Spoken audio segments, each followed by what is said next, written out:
Hello everyone, I'm the Shades and welcome again to Shades' Soapbox. So about a month ago, I did a soapbox on YouTube Manga Dubs that I've recently started to enjoy. Little did I know that that simple video would start me down a possible life-changing path. Allow me to explain. The day I released the video, I did what I always do and tagged the voice actors mentioned in the video, one of them being Erin Nicole Lundquist. Immediately she responded, commenting how overjoyed she was in someone praising the work she and her team had done, and had promised to spread the word to the rest of said team, which I later confirmed she did, and by day's end, all the other VAs I tagged also commented in some form. But this was only the beginning. See, I've made it no secret that I've always wanted to get involved with voice acting. Hell, in that very video, I outright expressed that desire. Truth be told, I'd love to do this kind of voice acting myself and have considered applying, but I guess I'm just a tad too nervous for some reason. Well, after not only that video, but her and a couple other VAs, most notably Ryan DeGron, liking and commenting on tweets I made involving other manga dub videos, I decided to gather my courage and take a chance. When I noticed that Erin was actually following me on Twitter, I realized this meant I had access to her DMs. And unlike other creepy assholes who would have used that for less respectable means, I decided to DM her to ask if she could help me in auditioning for Lab 316, the company responsible for handling most of the better manga dub channels out there. I wasn't asking for her to give me an easy in or anything, as any VA will tell you that's never gonna work. No, I simply asked for where I could go to apply for an audition and if I needed to prepare anything in advance so I could have the best chance to get my foot in the door. I even asked if there was someone I could contact to gauge my skills to see if I even had a decent shot at becoming a voice actor. I wanted to make sure as best as possible I was ready to give it a shot. What happened next still feels surreal to me. See, within just over half an hour of me reaching out, Erin responded with an offer I couldn't refuse. It just so happens that Erin was also an acting teacher herself, and by perfect timing was working on a beginner's voice acting workshop for the voice acting mastery workshops run by fellow VA Crispin Freeman, which is a big name in the voice acting world, and someone I've had the pleasure of interviewing way back in my early days, though sadly those interviews have been lost due to various reasons. So she offered to have me help test out her workshop, and she in turn could use that to gauge my skills with her, and if things went well enough, she would help me get in touch with Lab 316 to set me up for an audition. Needless to say, my eyes lit up at this insane turn of events. I was honestly expecting, at best, some basic tips and to be directed to the email/website I'd need to go to apply. So to find out I would get some lessons from a talented voice actor directly and then lead to a connection with the company they work for was just too good an offer to pass on. I later learned that she had actually already planned to contact me herself when I mentioned my desire to get into voice acting. And she even looked through my channel, so she already must have seen some potential in me. We immediately arranged a date and time to meet up on Discord. Now, as you would expect, my anxiety was high for this one. Something that you might not know about me, since I don't really show it in these videos, is that I'm always one to overthink things. And that's part of the reason why I have a hard time with a lot of social interactions. So my nerves were already high going in. But I think it was countered by just how surreal all of this was. I did not expect things to go this well, so I was just as excited as I was nervous. Thus, I put away any doubts I had in my mind and just went for it. And folks, let me tell you,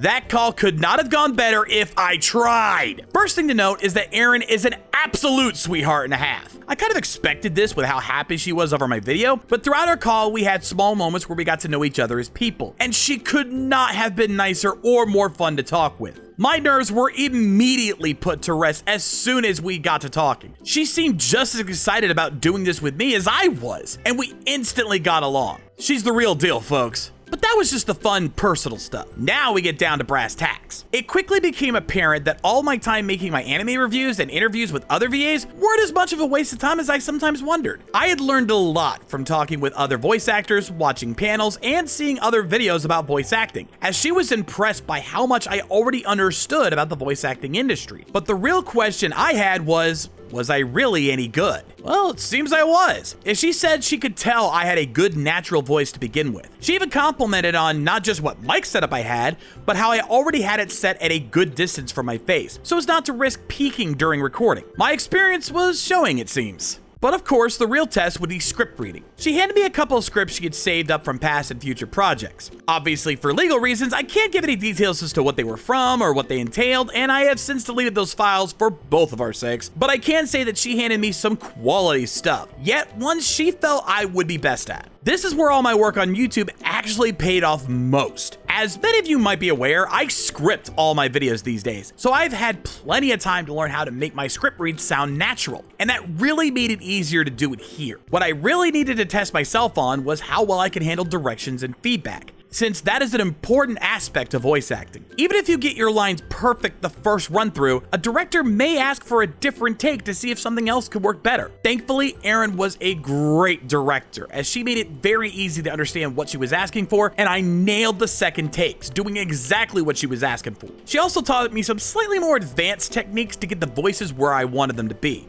which helped a lot. By the end, I don't think I could have impressed her more, as she made it clear I had more than a few legs up over other newcomers to voice acting. I don't say this to brag or to look down on anyone who hasn't learned or gained experience, as it's hard to jump neck first into this kind of work without it. It's why I took so long to get to this point myself, since I wasn't sure how good I was and I didn't want to look like an idiot. Again, overthinking things too much. I was absolutely fortunate that I had the experience I did going in. I just needed the confidence and the opportunity, and now I have both in this exact moment. By the end, she asked for my email and said she'd contact Lab 316 about setting up an audition. She even offered a few insider secrets to how I could have a better chance with bigger studios in the future, one of which is a list of sources of work she tweeted about a year ago. I'll post that tweet in the big old info box below if you want to take a look. The old adage, it's about who you know, really came into play on this one. The entertainment industry is just as much about connections as it is talent and experience, and that kind of networking has always been my Achilles heel, given my social anxiety. But we're not even done yet. Now comes the audition itself. It took a few days because Erin unfortunately got a little under the weather right after talking with her, but eventually she did indeed reach out to her point of contact with Lab 316, and they asked me to record an audition. And we decided to use one of the scripts we used in the workshop for it. So I took all the knowledge and advice I'd gained, and I gave it my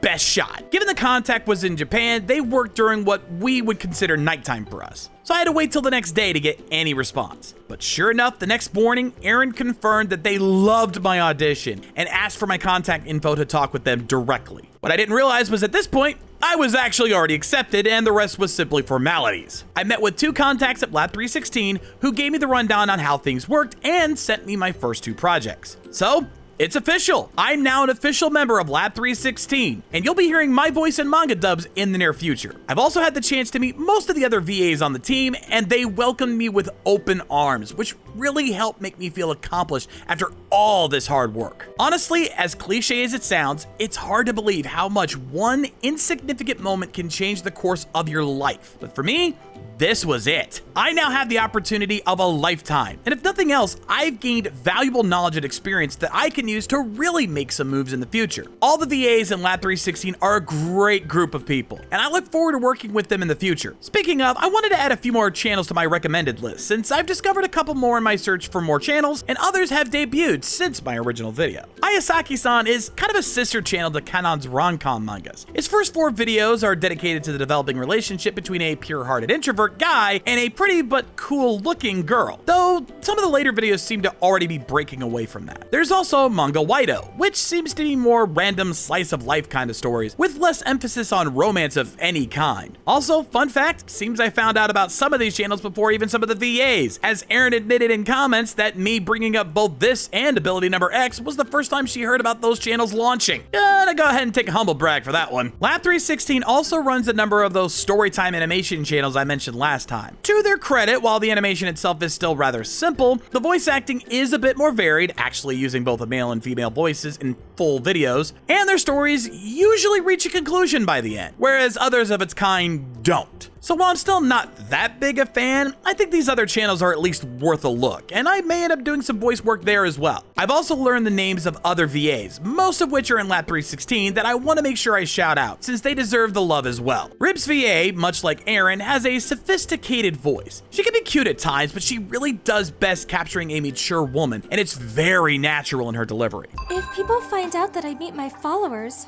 I'll get messages from random people that I don't even want to meet. Angelo Toledo has a somewhat deep yet soft-spoken voice, perfect for those more somber characters, but is also good for snobby, rich-type characters. His accent also adds a nice charm without it affecting his delivery, which can be a balancing act for those with an accent, so it's honestly a credit to his talent. Yeah, so you probably have nothing to worry about.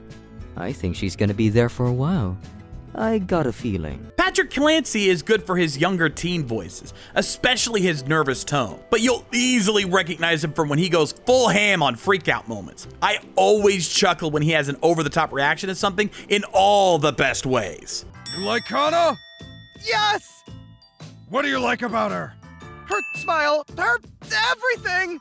You wanna date her? Yes! Ashley Woods, or Ashy Kitty, has an adorably cute voice, perfect for younger characters or those with cuter personas like Yuri from Etra-Chan Side. I swear, it's such a sweet voice, it'll give you diabetes. Even our off-brand cell phones and baseball team phone straps were the same. This must be fate. Coincidences like these don't happen, so it must be true. Leighton Montgomery has a cool yet commanding voice that lends itself to college-age boys best, but can easily handle adult males as well, given his range. You brought this onto yourself! And you just insulted my wife, too! You're dead to me! Get lost! There are a couple of other VAs in Lab 316 that I either don't know the names of or don't know their voice to give my opinion on, but I can honestly say that I've yet to hear any voice in the Lab 316 dubs that I would even consider subpar, much less bad in any way. So odds are good you'll have a good time no matter whose voice you hear. Also, speaking of, I wanted to clarify some statements I made about the lesser quality dubs out there. Not because I was called out or anything like that, but because I want to be respectful, especially now that I'm getting into this kind of work myself. While there are other dub channels whose dub quality, whether it be the voice acting itself, the direction, or the translation of the script, etc., are not up to the same standards as the ones I recommend, I still hold a lot of respect to everyone involved. Hell, there are some of those channels that I can still enjoy watching, even if the dub isn't as good. The stories are still fun to watch, and the voice acting isn't always so bad, just that they have room to improve is all. Truth be told, there are less than a handful of voice actors in these kinds of dubs that I legit cannot listen to at all. But even then, I give them massive respect for putting in the effort. Voice acting, despite what you might think, is not an easy job, as Aaron's workshop made very clear to me. Even knowing what I knew going in, it takes a considerable effort to get the voice where you want it to be, and not everyone can have the range to do multiple voices. Let's be honest, not everyone is treated too hard here. It's especially difficult if you're doing it in a language that is not your first language, as your accent will undoubtedly peak out. It also takes a bit of courage to go all out for some of these characters, so anyone willing to put themselves out there gets my respect. It's why I've not gone out of my way to name any of the channels or VAs that I feel still need work. Much the same way I used to not call out bad covers or fan art for Phantom Paradise segments in the past, as that's unfair to them. I'm not here to put people down, but I always encourage people to keep at it and work to improve, no matter how good they are at it. Erin may have praised my potential as much as she did, but I know I'm no top tier VA by any means. I've still got a ways to go before I can go mainstream, so I need to keep at it to improve myself. Remember, if you're not constantly working to better yourself, you stagnate, and that's never a good thing. Honestly, I never thought a day like this would come my way. For years, I've always heard that there's a bit of luck when it comes to having a moment like this, and I honestly thought I was just gonna be forever unlucky. Even with future ideas I had planned, I never thought I'd ever catch a break when it felt like I was getting screwed over as often as I did. So to even have an opportunity like this is surreal to me. I don't doubt imposter syndrome has already begun to hit me, but I'm not gonna let that stop me now. I've been given the chance to achieve a big dream of mine, and I'm not gonna let this one go. I've just gotten started, and I'm gonna keep doing my best to keep this dream a reality. Keep your eyes out on my Twitter, as I'll be sure to post when my first voice acting gig arrives on the scene, and I don't want anyone to miss it. And I hope this can be a lesson for all of you. Never give up on achieving your dreams as well. It may take months, years, or even decades in my case, but as long as you continue to work at it, eventually your opportunity will come. And if you see a chance to make an opportunity happen, take that shot. It may not always work, but as the saying goes, you miss 100% of the shots you don't take. I've missed many a good chances because I was nervous, overthinking about what could go wrong. But this time, I took my shot and it hit the mark. So don't let the fear of failure keep you from taking a chance, especially if that chance could actually pay off. Anyway, that's gonna do it for me here today, ladies and gentlemen. I'm the Shades, and we'll see you next time. Rock on!